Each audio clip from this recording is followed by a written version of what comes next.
ECE TechNest. Today we'll be discussing about the first module of Embedded System Design, which is for the 6th semester, and the subject code is BEC601. The first module is Introduction to Embedded Systems. So we'll start with the module. First, the topics to be discussed in this module is what is an embedded system versus general purpose computing system, and also its history, classification, and major applications.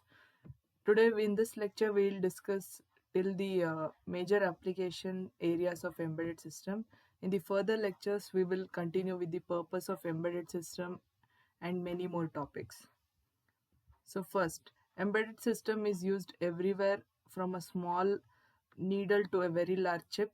So first is we use embedded system in consumer electronics, communication field, and also in the industrial or other applications. We use embedded systems in home automation, gaming, television, modem or routers, etc. First, coming to the definition of the embedded system. Embedded system is an electronic or electromechanical system that is designed to perform specific function and is a combination of hardware and firmware. Firmware is also called as software. Example of embedded system is it is used in the household appliances, telecommunication, and the medical equipment. So this is the block diagram of an embedded system. First is the user interface. User interface interacts with the embedded system. Embedded system internally consists of software as well as the hardware, and it is connected to other systems. There is both input and output variables.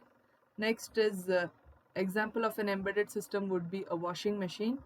A washing machine has multiple inputs, buttons, and also has embedded components in it, such as the 7-segment display, which is used to display the timing, and also the motor. Various control unit components are processor, RAM, ROM, along with the software which is pre-programmed.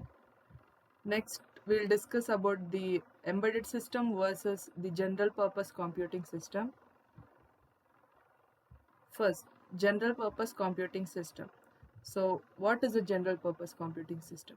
A system which is a combination of generic hardware and a general purpose operating system which executes a variety of applications is called general purpose computing system. Next is embedded system. A system which is combination of special purpose hardware, and along with that we have an embedded operating system which performs specific set of applications. It is called an embedded system. In the general purpose computing system, we have the general purpose operating system pre-built, and in embedded system the GPOS may or may not be present for the functioning. And also the general purpose computing systems applications are alterable or programmable by the user, whereas in embedded system the firmware of embedded system is pre-programmed and cannot be altered by the end user. Coming to the performance of the general purpose computing system, the key factor which decides the general purpose computing system is its performance, whereas in embedded system it is the application specific requirements like performance, power requirements, memory usage are the key deciding factors. In general purpose computing system, the power consumption is very high, whereas in embedded systems the power consumption is very less.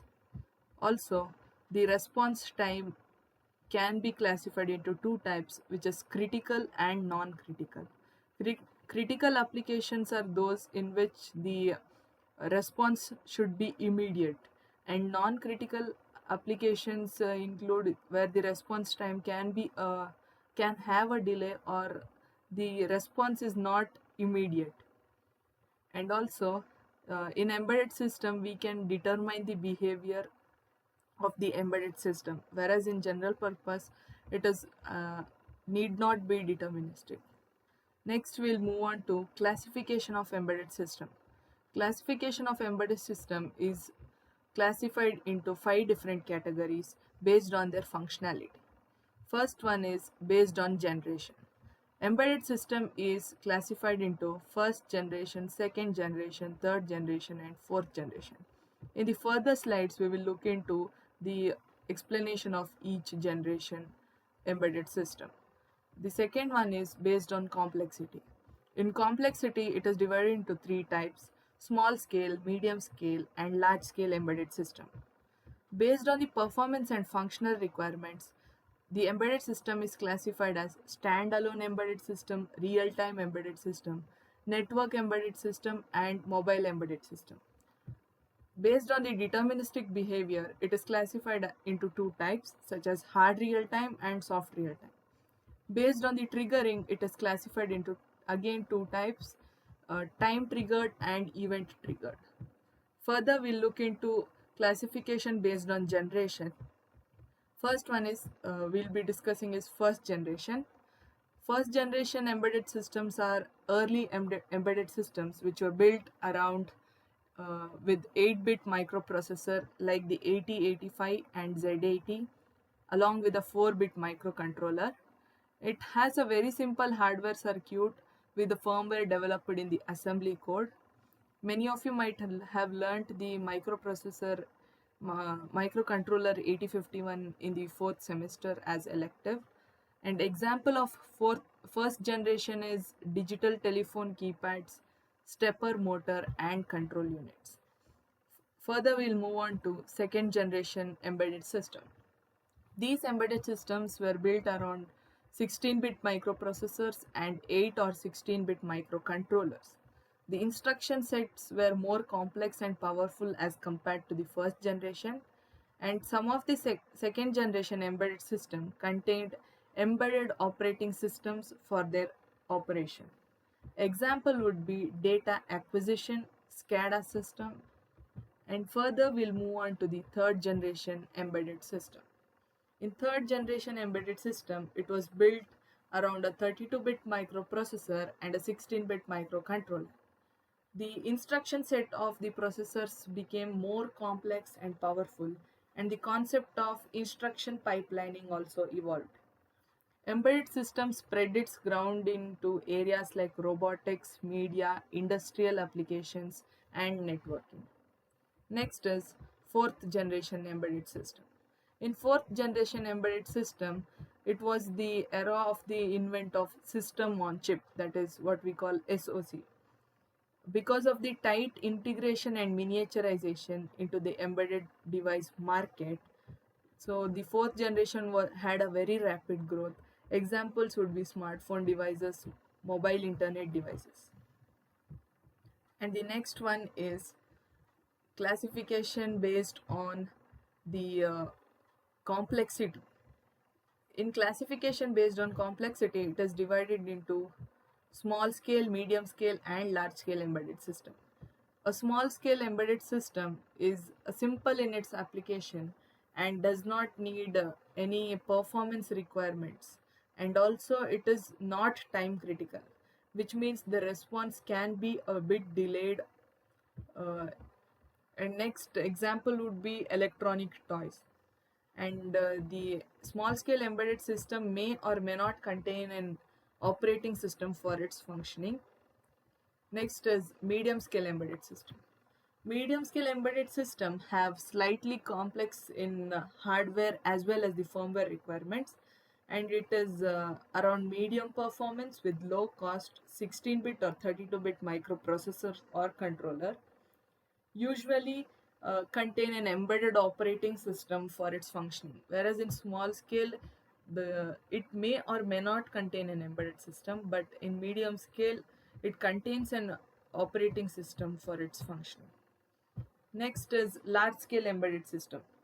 Large scale embedded systems are highly complex in hardware and firmware requirements, usually built for high performance with 32-bit or 64-bit RISC processors, and they perform a large variety of functions such as decoding or encoding of media and cryptographic function implementation. Usually contains high performance RTOS. RTOS means real time operating system, which will which will perform task scheduling, prioritization, and management.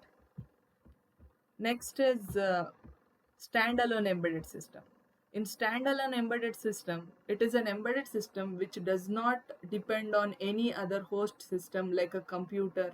It works by itself.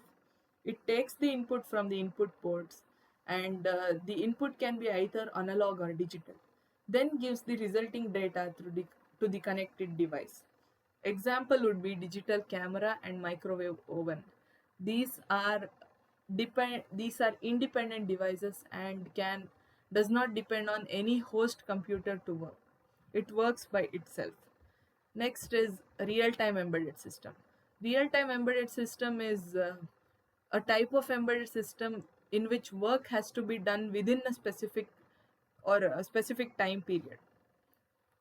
There are two types of real-time embedded system. One is hard real-time and another is soft real-time. Next, coming to the next classification, which is networked embedded system. These embedded systems are connected or related to a network to access the resources. The connected network can be a LAN or a WAN, which means a local area network or a wide area network.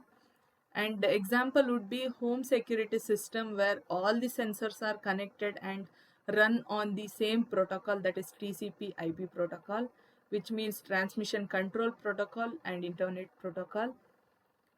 Next is mobile embedded system. These are used in portable embedded devices like cell phones, mobiles, and MP3 players. Coming to the major applications of embedded system, the embedded systems are used very widely, and the first one would be household appliances. It is used in television, DVD, washing machine, refrigerators. And next one is for home automation and security applications, the air conditioners and the fire sprinklers, and the CCTV, that is closed circuit television cameras, and fire alarms are example of home automation embedded system.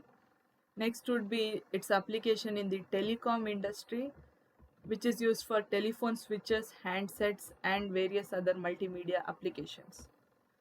Next would be in the healthcare industry, such as EEG and ECG machines, we use embedded systems. Similarly, we use embedded systems in computer peripherals, computer networking systems, measurement and instrumentation, along with banking and retail, and barcode readers.